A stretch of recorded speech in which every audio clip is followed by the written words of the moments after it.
सभी दर्शकों को सादर प्रणाम। जय श्री कृष्ण। केतु के 18 महीने वृषभ राशि वालों के लिए कैसे रहेंगे, आज इस विषय पर चर्चा करेंगे। तो आज मैं वृषभ राशि के बारे में जानकारी दूंगा। और वृषभ राशि आपकी है तो आपको क्या देखना है? चंद्र कुंडली।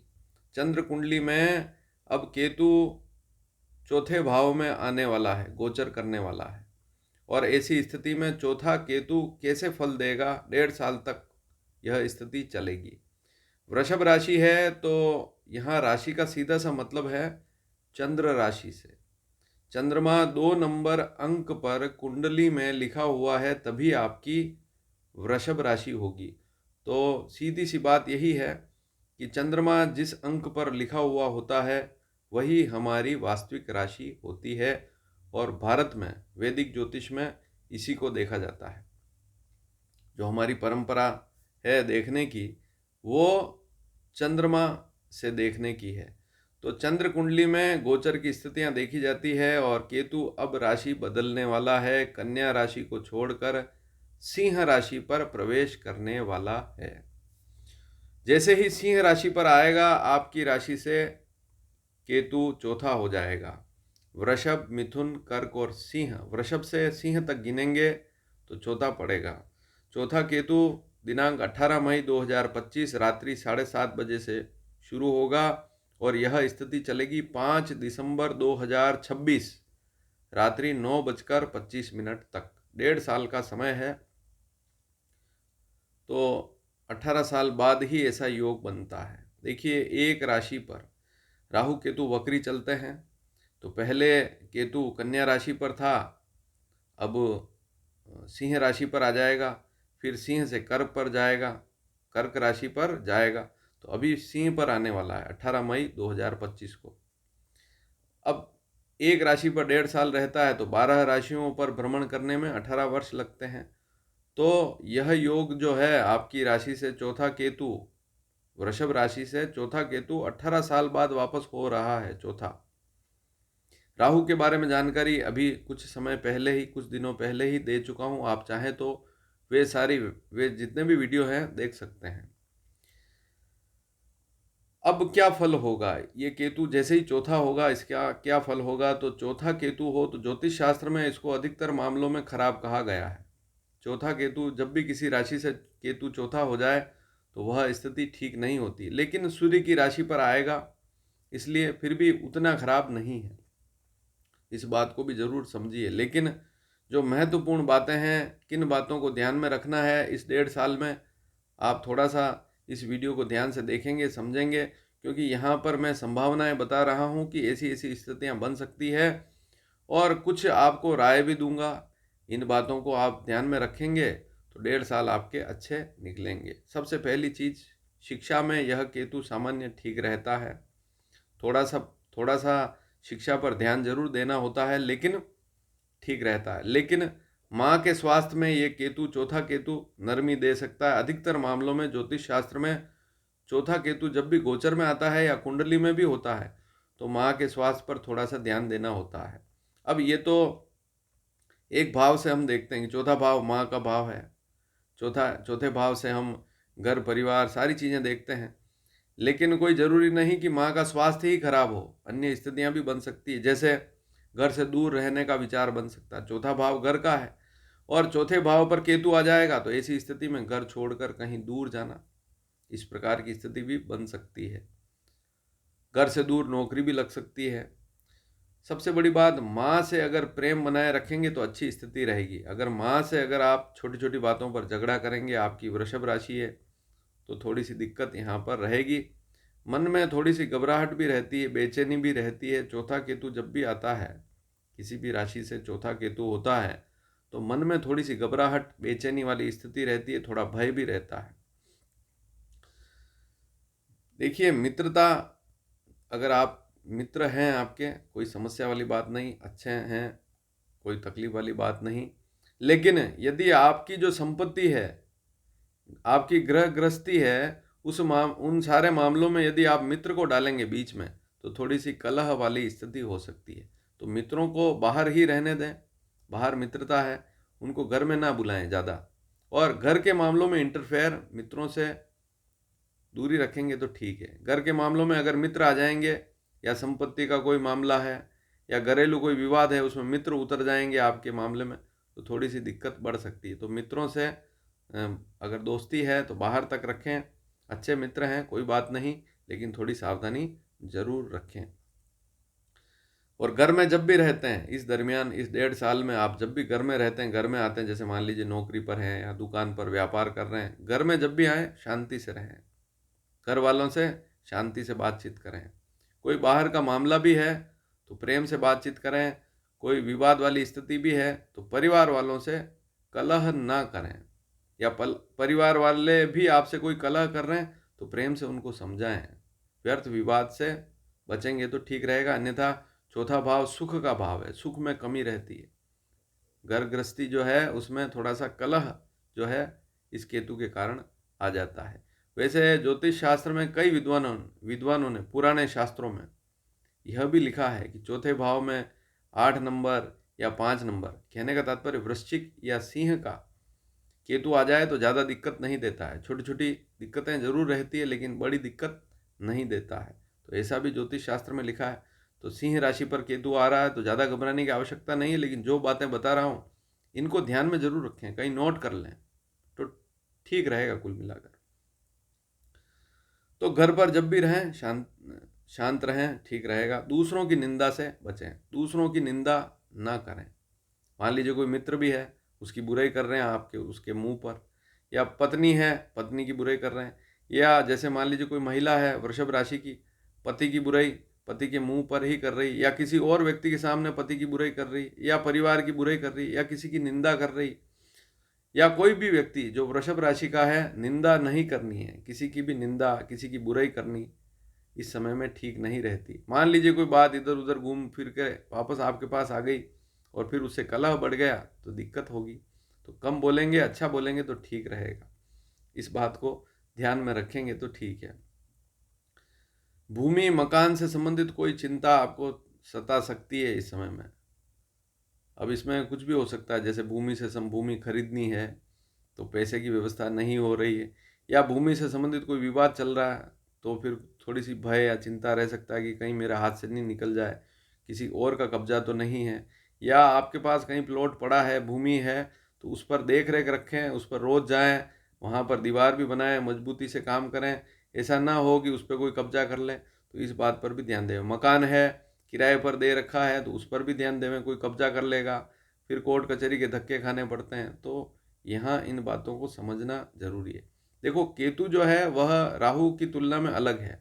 राहु तो तोड़ फोड़ कराता है, व्यक्ति खुद भी गुस्सा बहुत ज़्यादा करता है, और उसमें राहु में ये देखा गया है कि जिस किसी व्यक्ति को राहु अगर बुरी स्थिति में है तो वह व्यक्ति गुस्सा करेगा और फिर वो झगड़ेगा भी। लेकिन केतु में झगड़ा कम और टेंशन ज़्यादा रहती है। केतु में झगड़ा कम, टेंशन ज़्यादा रहती है, भय ज़्यादा रहती है, और लोग आपके खिलाफ षड्यंत्र भी करते हैं। केतु में ये सारी चीज़ें देखी जाती है। तो थोड़ा सा ध्यान आपको रखना पड़ेगा। भूमि मकान से संबंधित कोई विवाद है तो सावधानी रखें, इस बात पर ध्यान जरूर दें। पैतृक संपत्ति बिकने का योग बनता है, लेकिन पैतृक संपत्ति अगर आप बेच रहे हैं तो पहले पैसा जेब में रखें, फिर रजिस्ट्री करवाएं या बेचें उसको। तो ये बात जरूर नोट कर लीजिए। ऐसा ना हो कि थोड़े पैसे दिए, ज़मीन तो लाखों की या करोड़ों की है, आपको कुछ पैसे दिए और आपने फिर जो है सही उससे पैसे भी कम लिए और उसको आपने ज़मीन पूरी लिखा पढ़ी कर दी और फिर बाद में वह मुकर गया तो फिर क्या होगा। तो पहले पैसे जेब में रखें, पहले लिख पीछे दे। देखिए वाणिज्य में भी नियम है, पहले लिखो पीछे दो। तो इसी प्रकार से अगर कोई लेन देन कर रहे हैं तो पहले पैसा ले लो, जेब में रखो, उसके बाद फिर उसको सुपुर्द करो, पूरी रजिस्ट्री करवाओ। तो ये थोड़ा सा ध्यान रखना पड़ेगा संपत्ति के मामले में। अगर बेचने का योग भी बन रहा है तो बनेगा, लेकिन सावधानी रखनी पड़ेगी। सभा में मौन रहें, कहीं लोगों के साथ मिलना जुलना होता है, समाज में आते जाते हैं, या और कोई सोसाइटी है, धार्मिक कोई काम कर रहे हैं, सामाजिक काम कर रहे हैं, या खुद की ही आपकी कोई सोसाइटी है, या आप जहाँ भी नौकरी व्यापार करते हैं वहाँ अगर ज़्यादा लोग बैठे हुए हैं तो उनके बीच में जितना मौन रहेंगे, कम बोलेंगे, आपके लिए अच्छा रहेगा। मकान बदलने का योग भी बनता है, जैसे कोई पुराना मकान है उसको बदल कर कहीं नए मकान में प्रवेश करना, ऐसा योग भी। तो ये अच्छा योग भी तो है कि मकान है ऑलरेडी, और एक और आपने नया बना दिया तो वहाँ पर प्रवेश करना, वहाँ पर रहने का योग भी बन सकता है। एक बात और है, माता पिता से अलग रहने का योग भी बनता है बहुत सी बार, या परिवार के सदस्यों से अलग होने का योग भी इस समय में दिखता है कि आपके जो परिवार, जैसे मान लीजिए वृषभ राशि के पिताजी हैं तो बेटे से अलग हो जाएंगे पिताजी, या वृषभ राशि राशि बेटे की है तो बेटा अपने पिताजी से अलग हो जाएगा। ऐसे योग भी हमने देखे हैं। चौथा केतु हो तो परिवार से अलग होना, इस प्रकार की स्थिति बनती है कि बेटा अलग रह रहा है और पिताजी अलग रह रहे हैं। तो अगर प्रेम बनाए रखेंगे तो अच्छी स्थिति रहेगी, अन्यथा फिर समस्याएं रहती है। पिता भी क्या करें, मान लीजिए बेटे से घबरा जाते हैं, बेटे बहू से कोई परेशानी है तो वे फिर अलग हो जाते हैं। बहुत सारी स्थितियाँ। या ऐसा भी हो सकता है कि वृषभ राशि पिताजी की है, बेटा आपको घर से ही निकाल देवे। ऐसी स्थितियां भी हमने देखी है। आजकल तो ये सारी चीज़ें बहुत आम बात हो गई है। तो यहाँ पर ये केतु जो है चौथे भाव में आकर परिवार के लोगों से दूरी करा देता है। तो अगर कोई पहले से ही स्थिति खराब चल रही है तो मेरे कहने का मतलब इस वीडियो का सीधा सा संबंध यही है, आपके जीवन से यही संबंध है कि आप यहाँ पर सावधानी रखें। इसको बनाने का उद्देश्य यही है, ध्यान देवें। नया कोई वाहन खरीदने का विचार भी बन सकता है, वाहन पर कुछ खर्चा भी हो सकता है। पुराना वाहन है तो उस पर कुछ खर्चा भी हो सकता है। अब आप सोचें कितना खर्चा करना है, ज़रूरी हो तो करें, अन्यथा नया वाहन लेकर आएँ, ये भी स्थिति बन सकती है। नौकरी में लाभ की कोई कमी नहीं रहेगी, व्यापार भी ठीक चलेगा। अगर आप ढंग से काम कर रहे हैं तो कोई दिक्कत आपको नहीं होगी। राहु के फल पहले ही बता चुका हूँ तो उसको जरूर दें। थोड़ा सा चिड़चिड़ापन रह सकता है, उसमें सुधार करेंगे तो ठीक रहेगा। पहले से ही अगर चिड़चिड़ापन है, जैसे आपकी वृषभ राशि है और पहले से ही आप चिड़चिड़े हैं, आपका स्वभाव ही चिड़चिड़ा है, तो थोड़ा सा इस समय ध्यान देना पड़ेगा। अगर आप रिटायर्ड हो चुके हैं मान लीजिए और घर में बैठे हैं, या रिटायर्ड नहीं है, व्यापारी हैं, घर में रहते हैं मान लीजिए, जिस समय घर में आए उस समय चिड़चिड़े हो रहे हैं घर के सदस्यों पर, ऐसा बिल्कुल ना करें। या आप नौकरी में भी हैं तो नौकरी का गुस्सा घर पे निकालो तो ये भी ठीक नहीं है, उससे परिवार में कलह होता। कुल मिलाकर चौथा भाव सुख का भाव है, पारिवारिक सुख। तो घर में ही तो सुख है, बाहर उतना सुख नहीं है जितना सुख घर में है। तो घर परिवार जो है वह बड़ा महत्वपूर्ण है। परिवार के सदस्यों के साथ बैठकर भोजन करना, उनके साथ बातचीत करना, ये सारी चीज़ें अच्छी रहती है। ऐसा करने से ठीक रहता है, परिवार में प्रेम बना रहता है। तो प्रेम बनाए रखें। कुल मिलाकर उद्देश्य यही है कि प्रेम बनाए रखें परिवार वालों से। बाहर किसी पर चिड़चिड़ापन हो गया, गुस्सा हो गया, कोई फर्क नहीं पड़ता, लेकिन घर के लोगों पर अगर रोज रोज गुस्सा करेंगे, चिड़चिड़ापन करेंगे तो ठीक नहीं। तो पहले से ही है चिड़चिड़ापन तो ध्यान दें। और जो भी काम करें बड़े उत्साह के साथ करेंगे तो अच्छी स्थिति रहेगी। और कहीं पर भी सोसाइटी में, सब समाज में कहीं भी आ जा रहे हैं तो कहीं बोलने की आदत है, ज़्यादा बोलने की आदत है तो अच्छा बोलें। अच्छा बोलेंगे तो ठीक रहेगा। किसी के बारे में बुरा कहेंगे तो पीठ पीछे फिर लोग आपकी बुराई करेंगे। तो ये एक सामान्य सी बात है। लेकिन चौथा केतु क्या है कि व्यक्ति के मान सम्मान में फिर कमी करता है, यश में कमी करता है, ऐश्वर्य में कमी करता है। तो वहाँ थोड़ा सा ध्यान देना पड़ता है कि भाई हम क्या बोल रहे हैं। तो लोगों की प्रशंसा करना भी सीखें। लोगों की प्रशंसा करें इस समय में। कहीं भी कोई व्यक्ति मिलता है तो अच्छा बोलें। अच्छा बोलेंगे कोई दिक्कत नहीं आएगी। एक बात और है कि व्यर्थ यात्राएं अगर हो रही है, मान लीजिए आपको कहीं जाना ही नहीं है और वहाँ चले गए आप और फिर पैसा भी खर्च किया, कोई यात्रा भी ऐसी कर ली जिसमें फ़ायदा कुछ नहीं हुआ, या विदेश यात्रा का विचार कर रहे हैं, विदेश में जाना है, वहाँ तो नौकरी अच्छी मिलेगी, यहाँ तो पैसा मिलता ही नहीं और चले गए, कुछ समय वापस लौट कर आए कुछ समय बाद। तो ऐसा काम बिल्कुल ना करें। अगर आपको पक्का ये लगता है कि मुझे विदेश में नौकरी परमानेंट लग गई है तो जाएं। बहुत सी बार कंपनियों के थ्रू भेजते हैं तो कोई दिक्कत वाली बात नहीं, लेकिन अपनी इच्छा से जा रहे हैं, काम कुछ है नहीं आगे, 2 दिन निकालने भी बड़े मुश्किल होते हैं। कहाँ रहेंगे, क्या खाएंगे, क्योंकि विदेशों में रहना दिखना दूर के ढोल सुहाने लगते हैं, पुराने लोग कहते हैं। लेकिन वहाँ जाए, जो बसे, जो वहाँ रहता है उसके एक्सपीरियंस लें, उसके बाद उस पर मंथन करें, उसके बाद ही जाएं। बहुत सी बार फिर ये चीज़ें दिक्कत देती है। नव निर्माण का योग भी बन सकता है। जैसे कोई मकान है आपके पास या जिस मकान में आप रहते हैं उसमें कुछ सुधार कर सकते हैं इस समय में, इस प्रकार की। और चौथा केतु है तो आध्यात्म में रुचि भी बढ़ेगी, आध्यात्मिक चीज़ें, और आध्यात्मिक पहले से ही हैं तो अच्छी बात है, नहीं है तो कुछ योग बनेगा और आप भगवान की भक्ति करेंगे तो समय आपका अच्छा निकलेगा। जब भी फ्री रहते हैं भगवान की पूजा ज़रूर करें। घर में जब भी आते हैं अगर शांति से भगवान की पूजा करेंगे, योग करेंगे, मेडिटेशन करेंगे तो आपके लिए काफ़ी अच्छा रहेगा। ये केतु जो है, जो नुकसान है उनमें कमी हो जाएगी। आगे उपाय भी बता रहा हूँ, उनको भी ज़रूर सुन ले। मैं सबसे बड़ी बात, कॉन्फिडेंस में कमी, आत्मविश्वास में कमी ना होने देवें कि मुझसे तो ये नहीं होगा, मुझसे तो परिवार से भी अब मैं नहीं बना पाऊंगा। इस प्रकार की बातें करना ठीक नहीं है। तो केतु जब भी चौथे भाव में आता है थोड़ी थोड़ी आत्मविश्वास में भी कमी करता है, कॉन्फिडेंस में कमी करता है। चाहे परिवार को सुचारू रूप से चलाना है तो वहाँ पर भी आत्मविश्वास में कमी रहती, नौकरी में भी आत्मविश्वास में कमी रहती, या व्यापारी हैं तब भी आत्मविश्वास में कमी रहती। तो आत्मविश्वास में कमी नहीं करना है। आदित्य हृदय स्तोत्र का पाठ आप कर सकते हैं, सूर्य की उपासना करें, उससे कॉन्फिडेंस बढ़ता है।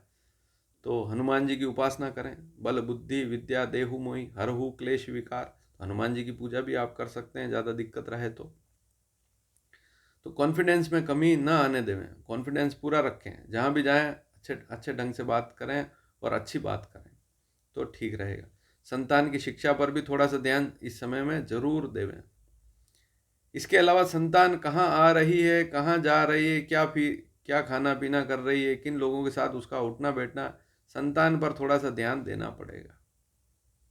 तो ये बात भी जरूर नोट कर लीजिए। जीवन साथी को कोई नया काम मिल सकता है या जीवन साथी की प्रगति हो सकती है। मान लीजिए कोई वृषभ राशि की महिला है तो पति को लाभ मिल सकता है इस समय में, और कोई वृषभ राशि का पुरुष है तो पत्नी को कोई अच्छा काम मिल सकता है, तो उनका सहयोग करें, लाभ मिलेगा।